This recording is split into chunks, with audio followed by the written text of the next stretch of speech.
¿Siguen escuchándome, por favor? Sí, doctora, se le puede escuchar. Ah, ya. Bueno, buenas tardes. Mil disculpas. Mil disculpas. Vamos a continuar con las actividades. En esta clase nos corresponde conversar sobre histamina y antihistamínicos.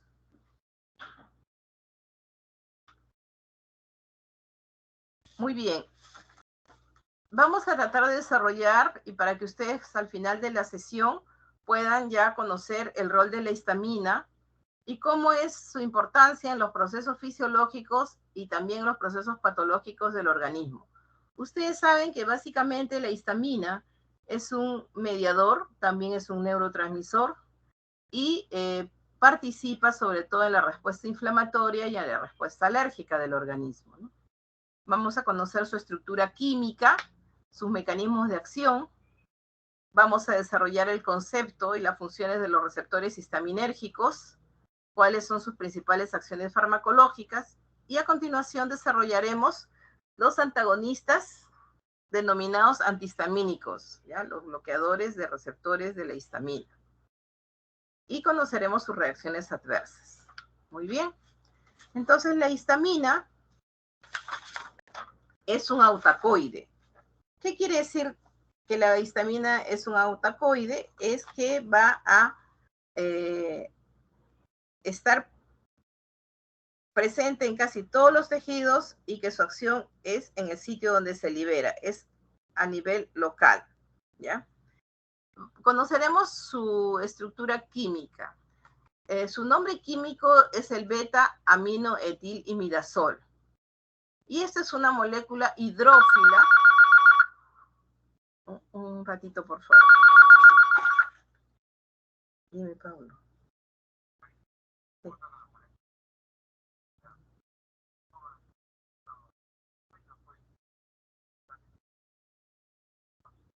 Sí, ya me contó el doctor Huanca.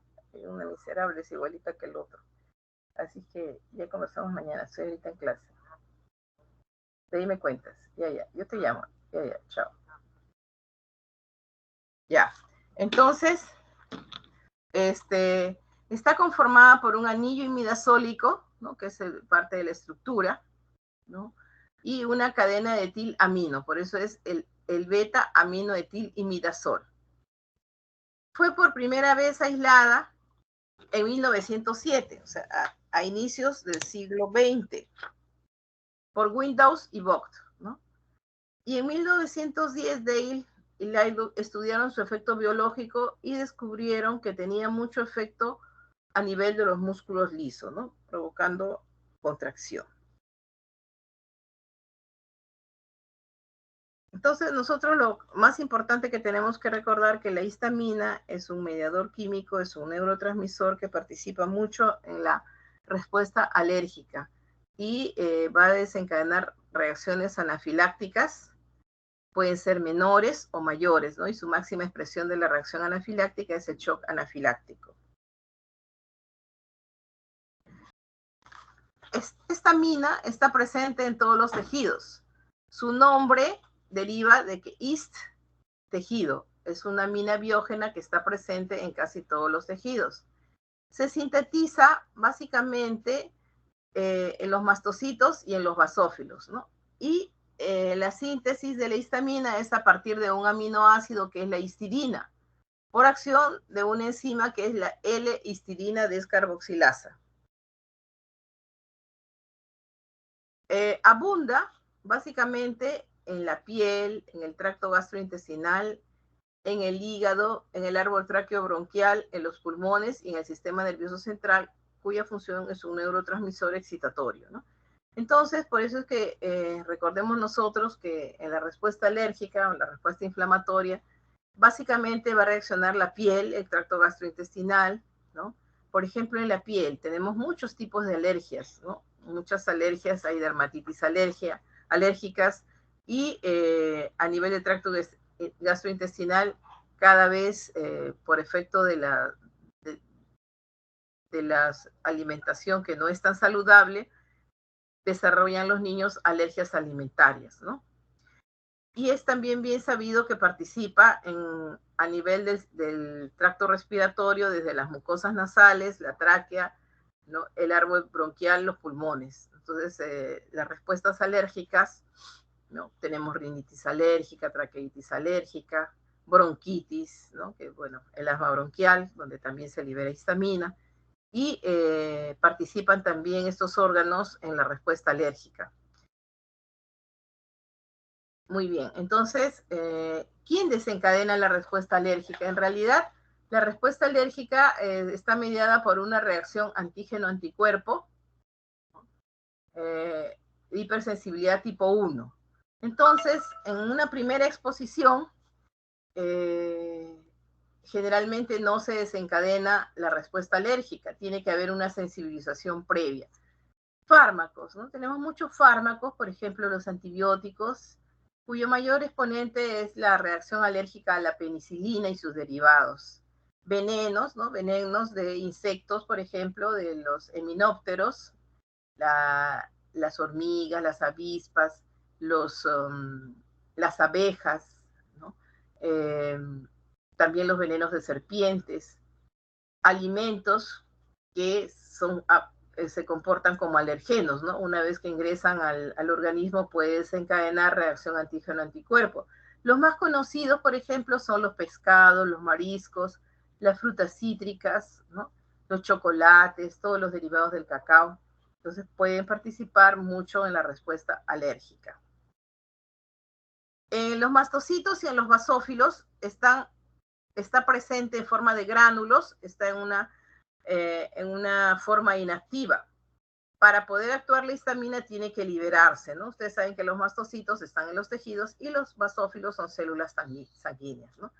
Entonces, desencadenan un rol fisiológico muy importante, sobre todo a nivel gastrointestinal, ¿no? Participa en regulación de la producción de ácido clorhídrico. Y en la respuesta inflamatoria también es un mediador muy importante, sobre todo en la génesis del dolor y también en la respuesta inflamatoria, ¿no?, responsable de muchos de los signos de la inflamación, ¿no? Aumenta la permeabilidad vascular, produce edema, ¿no?, produce vasodilatación, entonces produce el enrojecimiento. Y como hay vasodilatación, hay aumento de la congestión vascular, y la sangre es la que da la temperatura al organismo. Entonces, ¿cuáles son los signos clásicos de la respuesta inflamatoria, ¿no? Tumor, calor, rubor y dolor, ¿no? Entonces, el tumor depende del aumento del volumen de los tejidos, por la vasodilatación, el edema, secundario al aumento de la permeabilidad vascular. El rubor es el enrojecimiento, el eritema, por la vasodilatación. Calor, ¿no?, aumento de temperatura local, y el dolor. La histamina también es uno de los mediadores del dolor.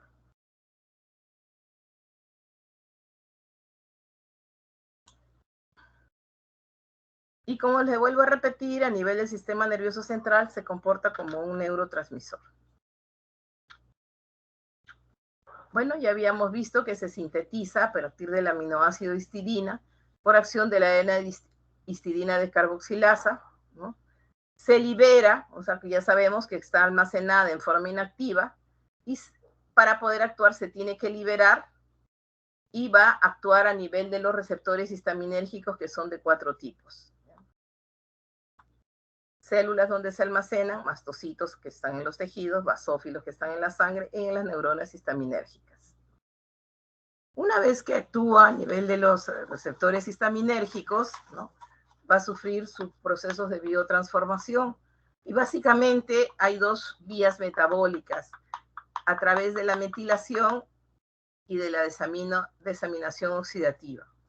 El principal mecanismo de biotransformación de la histamina es la metilación, por acción de una enzima que se denomina la N-metiltransferasa. Esta va a dar lugar a la N-metilhistamina, que por acción de la otra enzima, que es la monooxidasa B, va a dar lugar al ácido N-metilimidazol acético y así es como se va a eliminar, ¿no? Y por la vía de la desaminación oxidativa, ¿no? Por acción de la enzima diaminooxidasa, va a dar lugar al ácido imidazol acético, ¿no? Y que luego se va a conformar en el ribósido del ácido imidazol acético por acción de la ribosa, que es un azúcar. Bueno, entonces, como conversábamos, ¿no? Uno de sus mayores roles es en la respuesta alérgica y ya sabemos que se liberan por una hipersensibilidad tipo 1 cuando hay una sensibilización previa, ¿no? Entonces, tiene que haber un primer contacto del organismo con un apteno. Ese apteno, ¿no? Se va a convertir en el organismo en un antígeno y va a desencadenar la reacción antígeno-anticuerpo. Entonces, estas son la inmunoglobulina E, ¿no? En la superficie de los mastocitos, ¿no? Entonces se desencadena la reacción antígeno, ¿no? Que pueden ser, como les digo, alimentos, venenos, fármacos, sustancias de contraste, y van a desencadenar, se van a unir a la inmunoglobulina E y va a liberar los gránulos de histamina que al unirse a los receptores histaminérgicos van a producir su mecanismo de acción. Aquí lo vemos un poco más detallado, ¿no?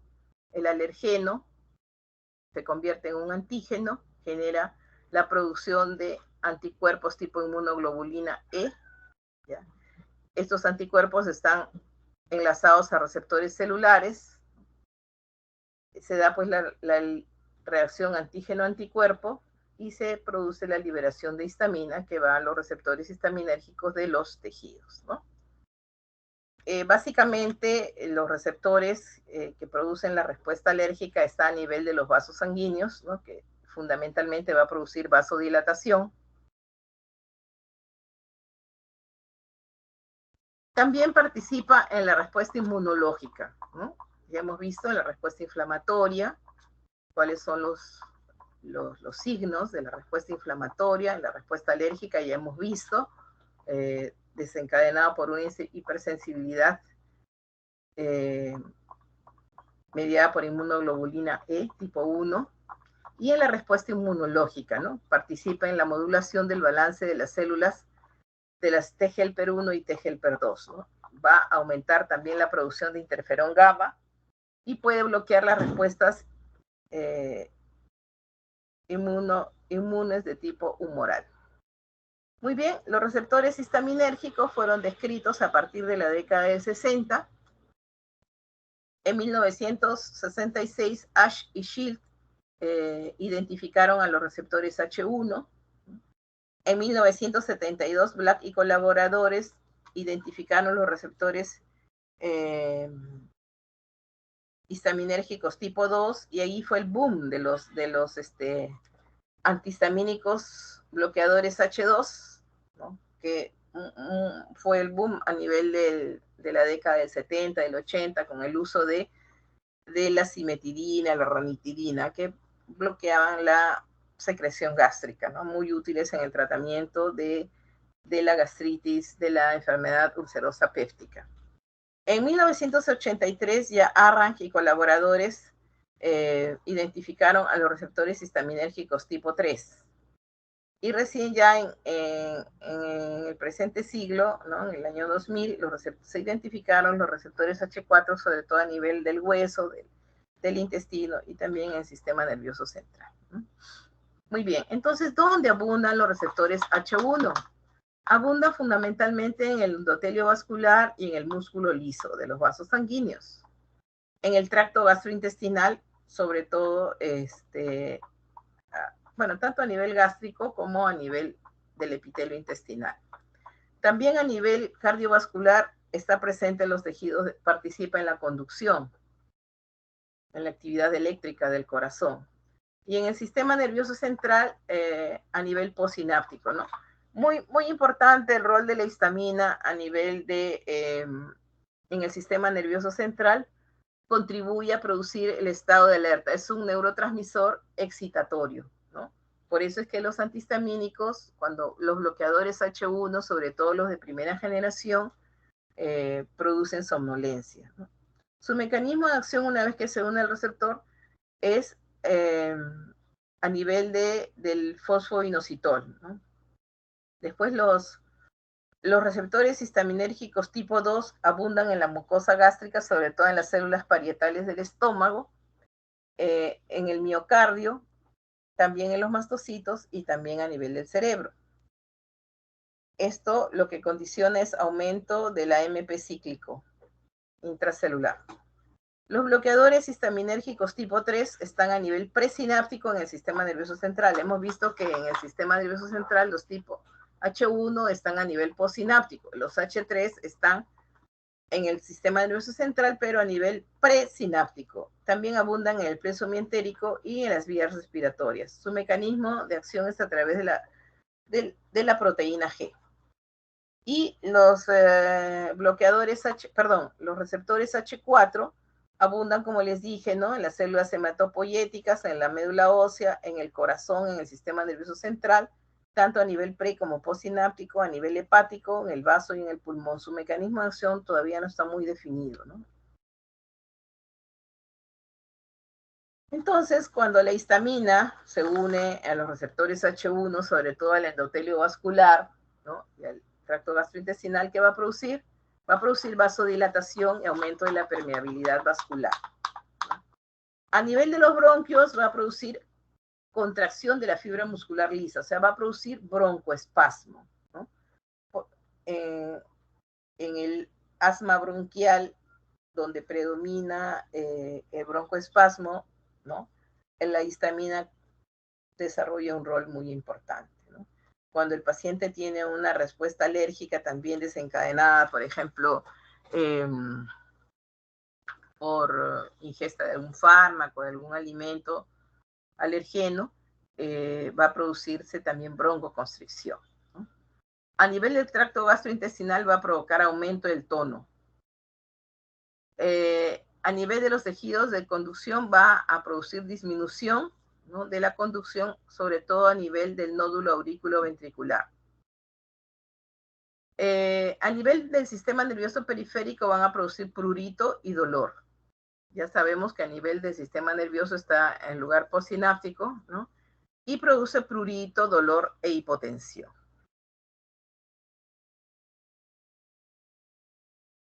La unión de... la estimulación de los receptores histaminérgicos tipo 2 a nivel de las células parietales del estómago, como les dije al inicio, va a producir aumento de la secreción del ácido clorhídrico y del pepsinógeno.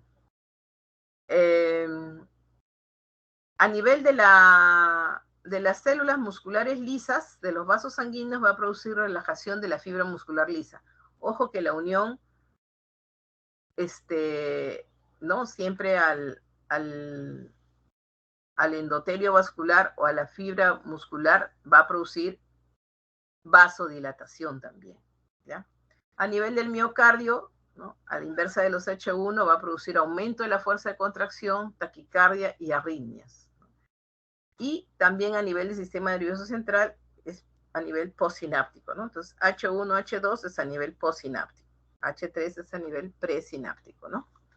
Entonces los H3 también abundan en el tracto respiratorio, en el tubo digestivo. Esos son los que realmente producen un rol modulador, ¿no? De la liberación de histamina, pero también tienen que ver con la autorregulación de la liberación de las catecolaminas, fundamentalmente de la noradrenalina, también de la acetilcolina y la serotonina. Y los receptores H4 se ve que van a producir aumento de la síntesis de las células hematopoyéticas a nivel de la médula ósea. También abundan en el hígado, en el vaso, en el riñón, en el pulmón, en el corazón y en el sistema nervioso, ¿no? Probablemente también participan en la respuesta inflamatoria y también tendrían un rol muy importante en el asma bronquial. Bueno, esto es prácticamente un cuadrito resumen de todo lo que hemos conversado para que se fijen mejor los conceptos, ¿ya? Está ahí resumido. Bueno, Entonces, dependiendo de su mecanismo de acción y de que hemos visto, ¿no? A nivel de los receptores histaminérgicos, entonces, ¿cuál va a ser la manifestación clínica de la liberación de histamina? A nivel del sistema nervioso central, como les vuelvo a repetir, mantiene el estado de alerta, de vigilia, ¿no? Inhibe el apetito y también puede estimular el centro de la tos, ¿no? Puede producir tos. De hecho, cuando hay liberación de histamina, el paciente presenta con frecuencia bastante tos, ¿no?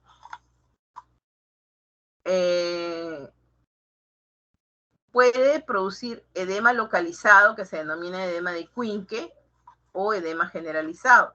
El edema local puede ser una respuesta alérgica menor, ¿no? Por ejemplo, se puede hinchar un ojo, se puede hinchar el dedo, ¿no? Puede haber aumento de volumen de la mano, de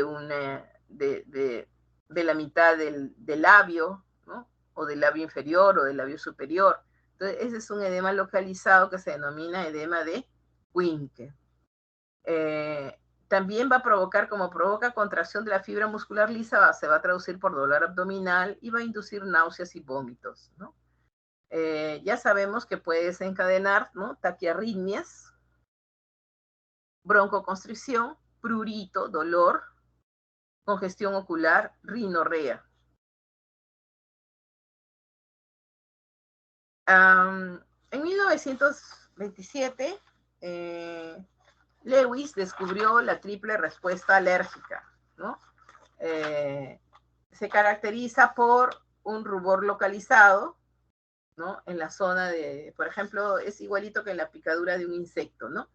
En el sitio de la picadura se va a formar una pápula eritematosa, ¿no? O sea, un aumento de volumen, como ustedes aprecian en la figura, ¿no? Esa es una, por ejemplo, cuando una sustancia alergénica, por ejemplo, una planta, ¿no? El roce de la piel o de las mucosas con las ortigas, ¿no? Que es una sustancia muy alergénica, va a producir a nivel dérmico la triple respuesta de Lewis, ¿no? Va a producir una vasodilatación capilar y un aumento de la permeabilidad capilar, ¿no? Bueno, muy bien. Entonces, la histamina puede ser antagonizada por 3 mecanismos, ¿no? Su mecanismo, o sea, podemos hablar de que hay un antagonismo mal llamado fisiológico, ¿no? Porque si nosotros sabemos que la histamina produce vasodilatación y cuando la respuesta alergénica es masiva, va a producir el shock anafiláctico. Entonces, en un shock anafiláctico, la primera medida es bloquear la vasodilatación. No vamos, estos antihistamínicos no actúan tan rápido, los bloqueadores histaminérgicos, ¿no?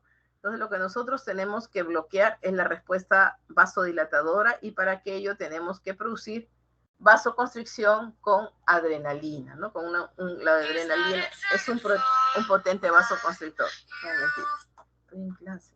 ¿Qué pasó?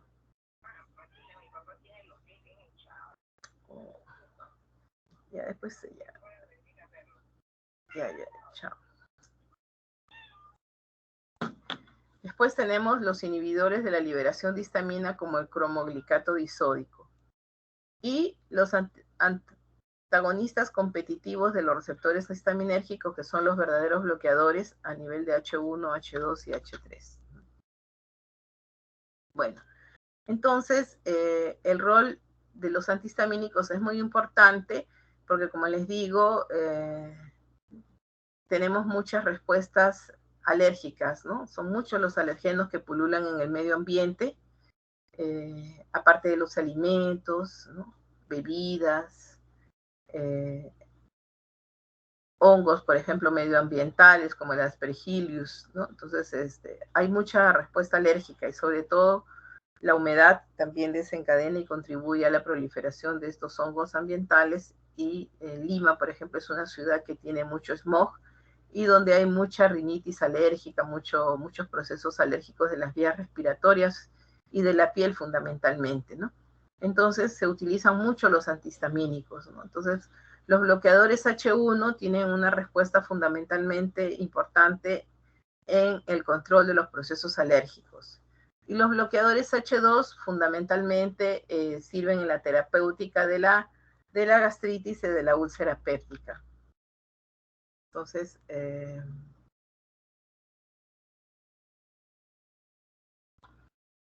los antihistamínicos H1 van a bloquear los receptores histaminérgicos, ¿no? Van a, el receptor, el antihistamínico ocupa el receptor, ¿no? Entonces la histamina ya no se puede unir. Muy bien, entonces los antihistamínicos o bloqueadores H1 antiguos, clásicos, son los antihistamínicos llamados de la primera generación, ¿no? Pertenecen a muchos grupos farmacológicos y destacan sobre todo la difenhidramina, ¿ya? Que es, se utiliza sobre todo combinado con antitusígenos, el dimenhidrinato, que se utiliza mucho para el control de náuseas y vómitos, la prometacina, que está catalogada como un tranquilizante mayor y provoca sedación a nivel del sistema nervioso central, acción tranquilo sedante y también tiene un efecto antiemético muy importante, ¿no? Se puede utilizar en el vómito que inducen los quimioterápicos antineoplásicos. Y la clorfenamina, que es un clásico antihistamínico que se utiliza, tiene la ventaja de que se puede utilizar por las vías de administración oral y parenteral, ¿no? Tanto por vía intramuscular como por vía intravenosa. Entonces, a pesar de que es un antihistamínico muy antiguo, es bastante potente, ¿no?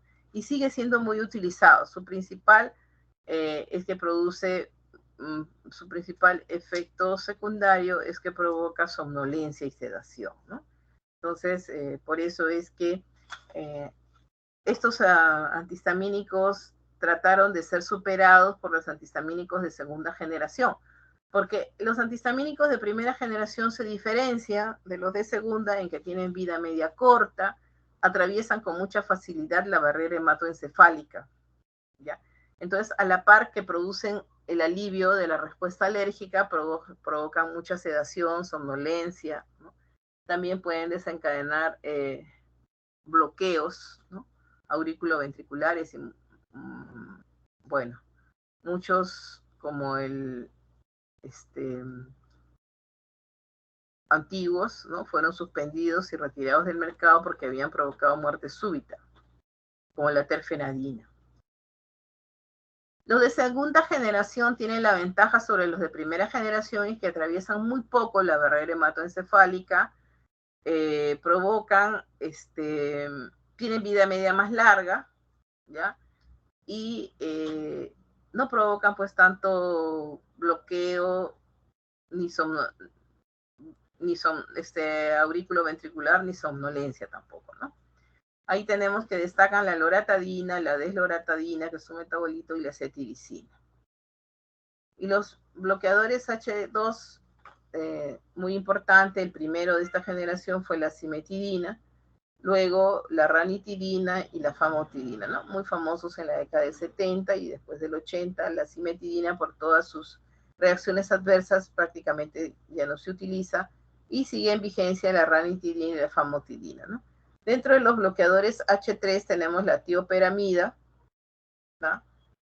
Benpropita, ciproxifano y proxifano. Muy bien, entonces los bloqueadores H1 ¿ya? Inhiben competitivamente los receptores histaminérgicos tipo 1 y su acción no es totalmente selectiva porque también puede bloquear los receptores colinérgicos periféricos y del sistema nervioso central y también los receptores serotoninérgicos, ¿no?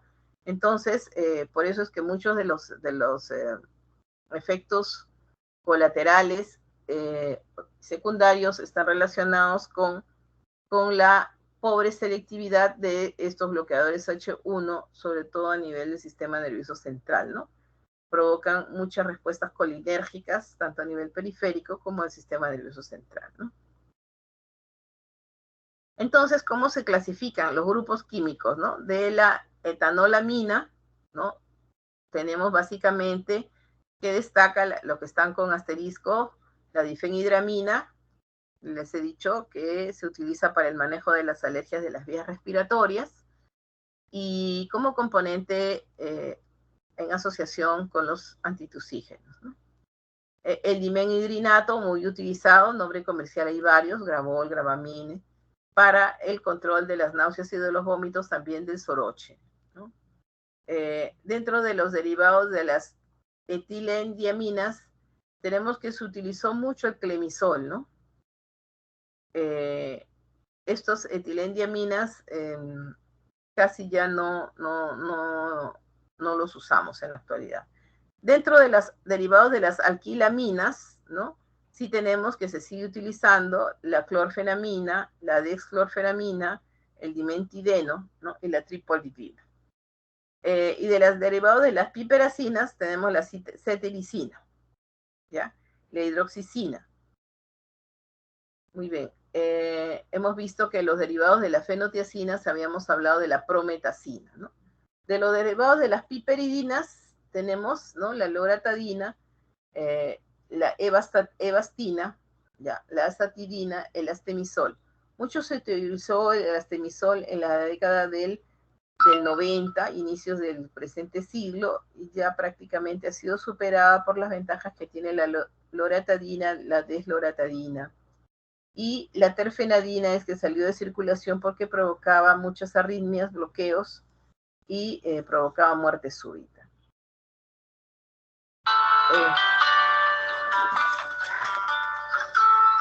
Estoy en clase, dime quién.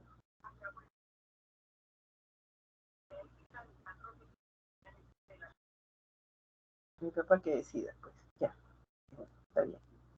Ya, chao, estoy en clase.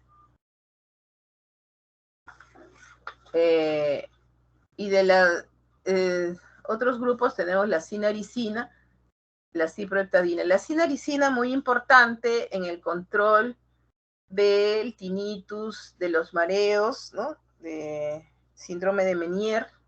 Y la ciproheptadina muy importante como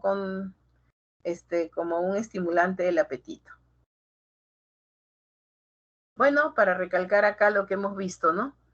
Que paralelamente a su acción antialérgica va a provocar sedación, ¿no? Tiene un efecto anticolinérgico, bloqueador de los receptores muscarínicos y antiemético, ¿no?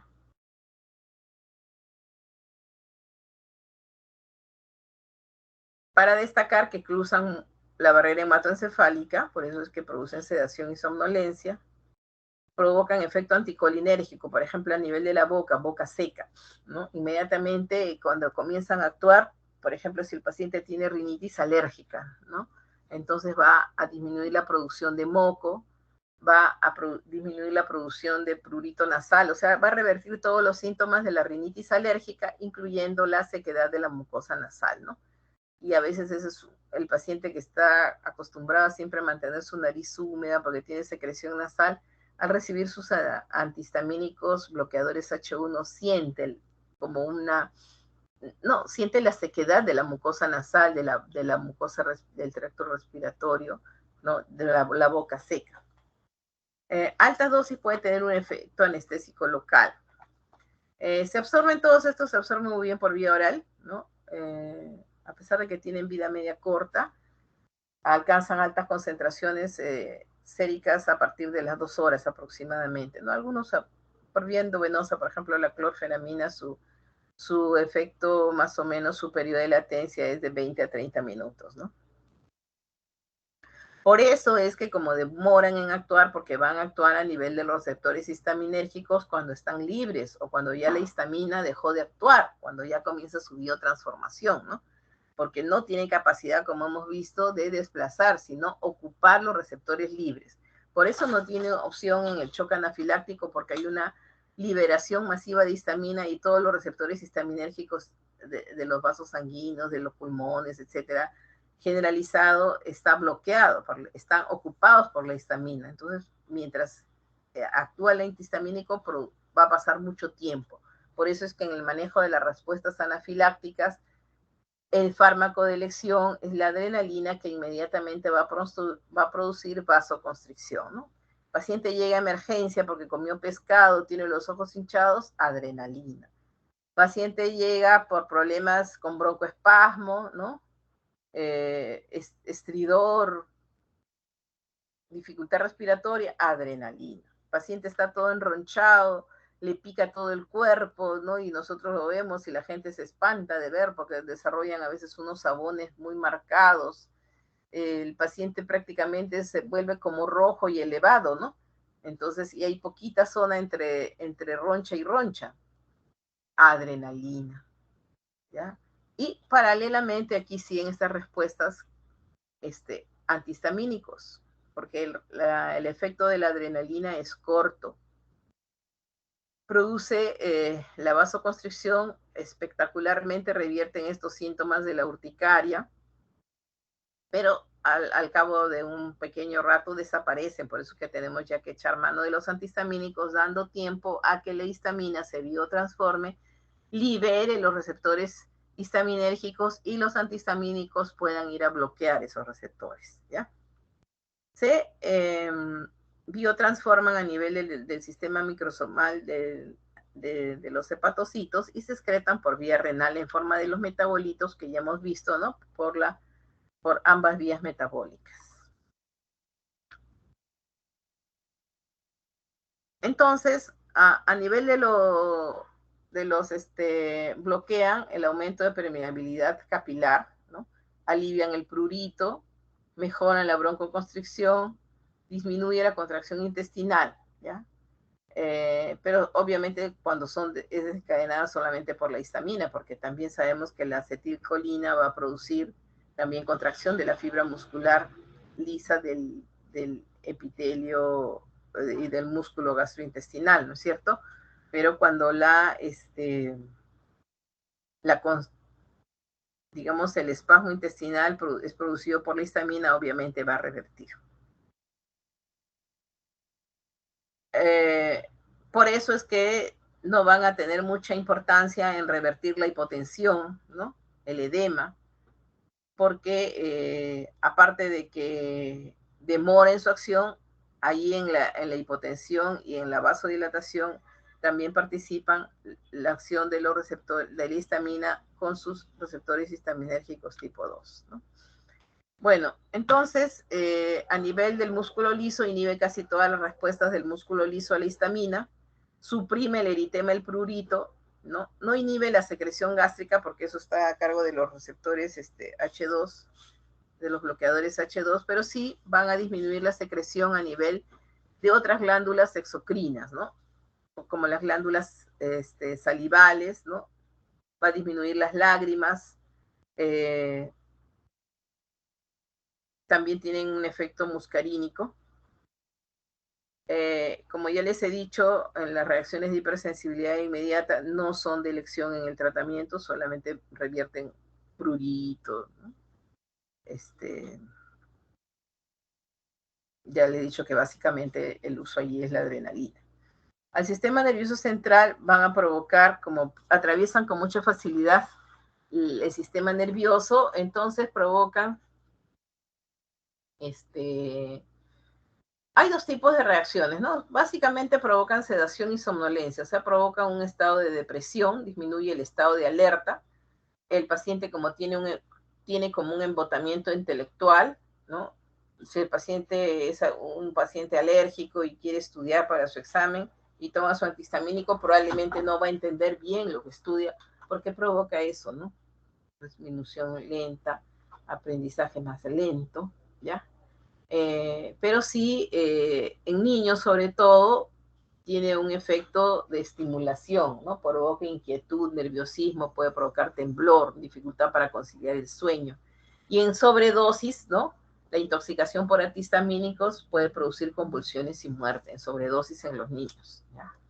En los niños es uno de los fármacos que producen en segundo lugar de intoxicación medicamentosa. El primer lugar es el paracetamol y en segundo lugar son los antihistamínicos, porque los antihistamínicos en su presentación farmacéutica para uso pediátrico vienen en forma de jarabes con sabores y colores muy agradables, muy vistosos, ¿no? Afortunadamente ya hay un consenso que la industria farmacéutica no envasa en un solo frasquito una dosis masiva que pueda provocar la muerte, ¿no?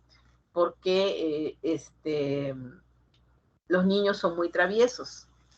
Entonces, a veces se deja por el apuro al alcance de los niños, aunque no sea muy al alcance, ¿no? El niño jala su banquito, se trepa a la mesa y se va al botiquín de la mamá, o de repente se lo puso en un repostero alto de la cocina y se toma el jarabe porque es rico, ¿no?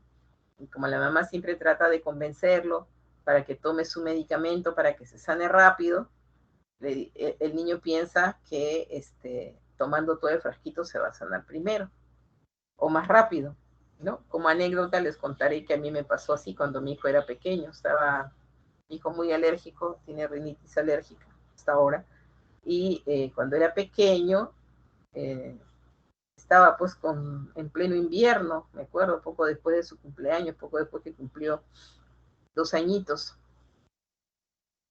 Estaba yo acabando de cerrar el medicamento, me doy media vuelta, como le había limpiado las secreciones nasales. Estaba arreglando, pues, ¿no? Para ya acostarlo. Y menos mal que me avisó.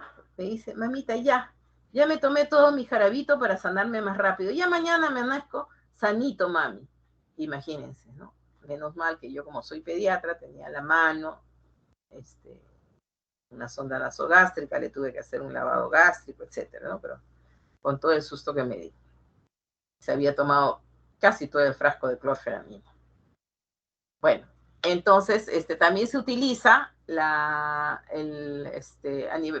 nivel del sistema nervioso central, ya les he dicho que se utiliza para el manejo de la kinetosis, ¿no? O sea, en la enfermedad de las alturas, en el soroche, se puede utilizar, ¿no?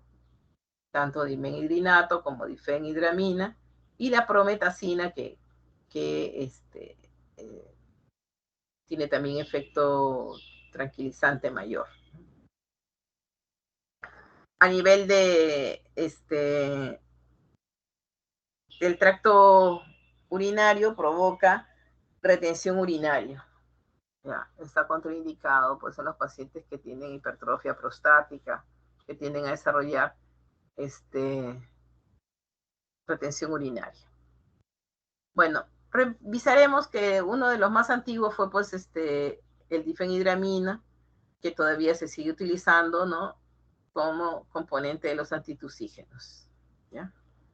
Tiene para uso vía oral y vía parenteral, tiene una vida media entre 2 y 8 horas, se metaboliza a nivel de citocromos P450, se excreta a nivel renal un 94% y 6% a través de las heces.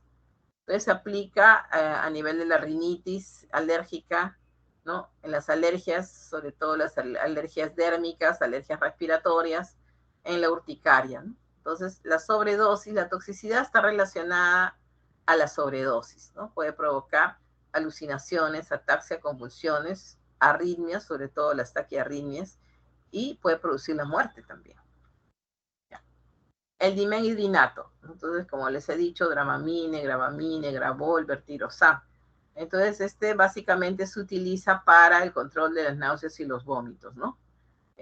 Tiene mucho efecto depresor sobre el sistema nervioso central. El paciente, por ejemplo, que está con vómitos, ¿no? Le ponen su ampolla de Gravol y prácticamente a la vena y prácticamente se queda dormido. Tiene una vida media corta, de 1 a 4 horas, y se excretan por vía renal.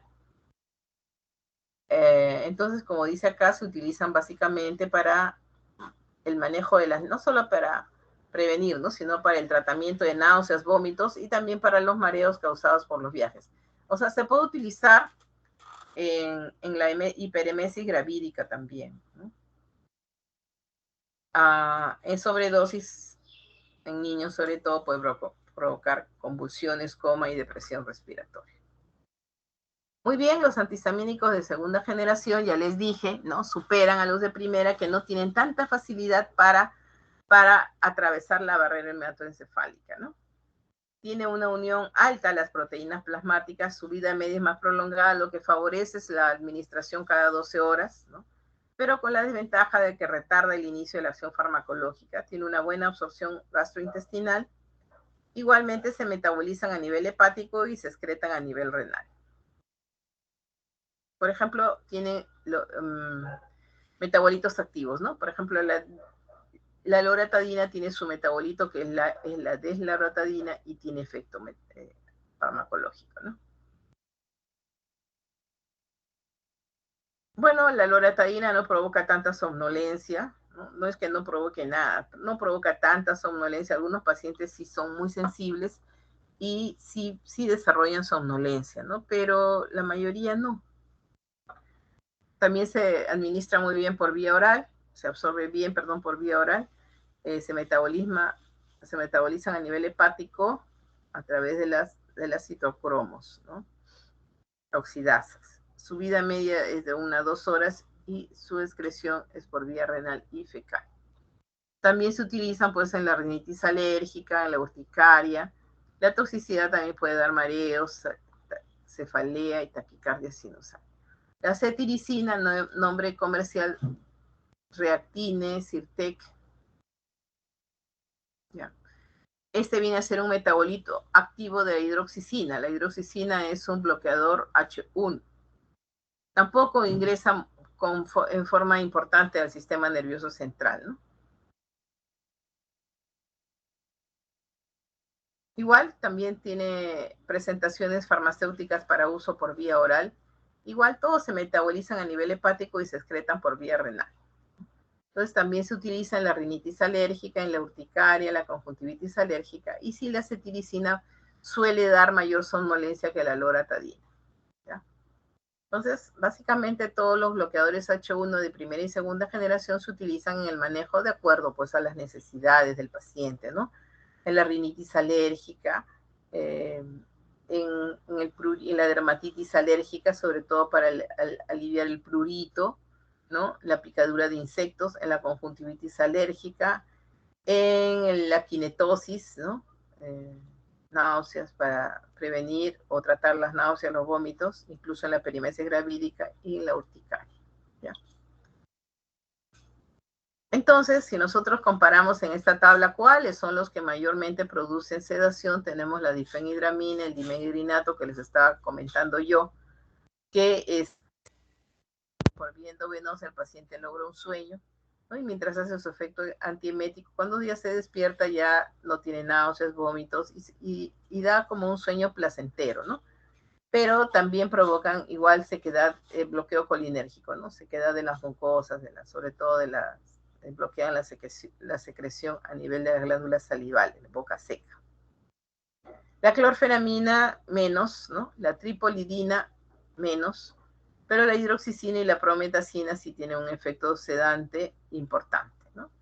Y acá catalogan que a nivel de los de segunda generación no tienen efecto que producir somnolencia, aunque algunos pacientes manifiestan que sí, ingieren cetiricina y les da sueño, ingieren loratadina y les da sueño. Eso es también respuesta del paciente al tratamiento, ¿no? Muy bien, entonces, ¿qué efectos adversos tienen los bloqueadores H1?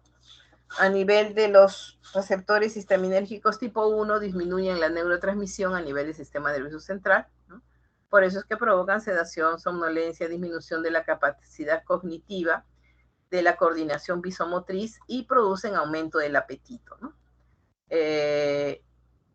Efectivamente, muchos de los pacientes que reciben antihistamínicos en forma prolongada para tratamiento así de las afecciones alérgicas crónicas suelen aumentar de peso porque como bloquean, se estimulan el centro del apetito, ¿no? También tienen efectos a nivel de los receptores muscarínicos, ¿ya? Provocando sequedad de mucosas, retención urinaria, taquicardia sinusal. El bloqueo de los receptores adrenérgicos alfa, adrenérgicos, pueden provocar hipotensión, ¿no? Disquinesia y taquicardia refleja. Bloqueo de los receptores serotoninérgicos van a producir incremento del apetito. Pueden aumentar la transmisión de la transmisión a través de los canales de potasio, ¿ya? Prolongan el intervalo QT y que puede esto desencadenar arritmias. Muy conocidas eran las arritmias que provocaba la terfenadina, por eso es que fue suspendido. Ahora, siempre que nosotros prescribamos antihistamínicos hay que advertirle al paciente, ¿no? Que no puede conducir automóviles, que no puede operar maquinaria pesada, ¿ya? Que va a sentir sedación, que puede desarrollar acostumbramiento y eso puede pasar con el tiempo, ¿no? Hay que advertirle al paciente. También hay que advertirle que va a presentar sequedad de la mucosa oral, que puede presentar retención urinaria y estreñimiento. Con sobredosis puede aparecer visión borrosa, ¿ya? Y más frecuente en ancianos, ¿no? En niños, como les describí, puede provocar una excitación paradojal, ¿ya? También los antihistamínicos para un uso tópico también pueden producir reacciones alérgicas tópicas, ¿ya? Solamente la hidroxicina está como un ungüento para uso dermatológico. El paciente que tiene por alguna patología ha presentado arritmias puede desencadenar arritmias graves, sobre todo en ancianos o en pacientes que tienen falla hepática, ¿ya? Esto ya lo hemos ido advirtiendo. Bueno, aquí como ya también los hemos ido describiendo, ¿no? Es para que puedan ahí tener mayor,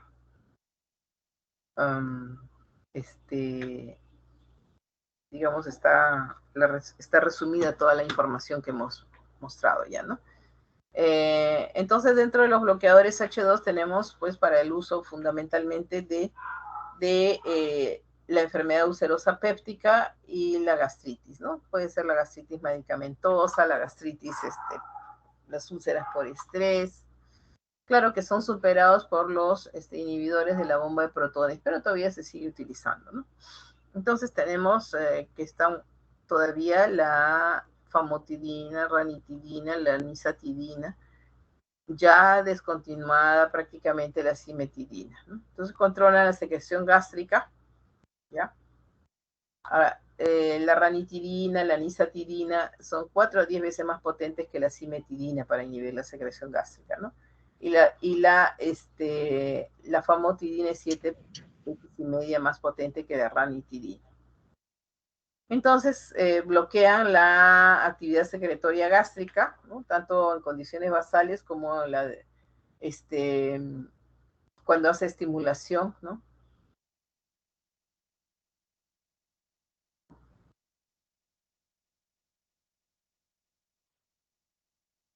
Bueno, también van a producir, van a revertir ya vasodilatación e hipotensión, ¿ya? Entonces, se utiliza en el manejo de la úlcera gástrica, la gastritis, patologías hipersecretoras como el síndrome de Solinger-Ellison, en el reflujo gastroesofágico patológico, ¿ya? No, está contraindicado su uso en el embarazo porque puede producir malformaciones congénitas, ¿no? Se ha visto que con el uso de la difenhidramina se puede provocar paladar hendido, labio leporino, defectos de cierre del tubo neural, espina bífida, ¿no? Defectos en las extremidades o onfalocele. Con la clorfenamina puede dar defectos oculares y auriculares, espina bífida, labio leporino, paladar hendido. Con la hidroxicina también paladar hendido, ¿no? Con la doxilamina igualmente, hendiduras orales, estenosis pilórica, síndrome de corazón izquierdo hipoplásico, espina bífida, defectos del tubo neural. Y la loratadina puede producir hipospadias. Entonces, ustedes saben que no hay ningún fármaco inocuo, ¿no? Entonces siempre hay que manejar con mucha precaución los fármacos durante la gestación. Muy bien, con eso hemos terminado la clase. No sé si tienen alguna pregunta, por favor.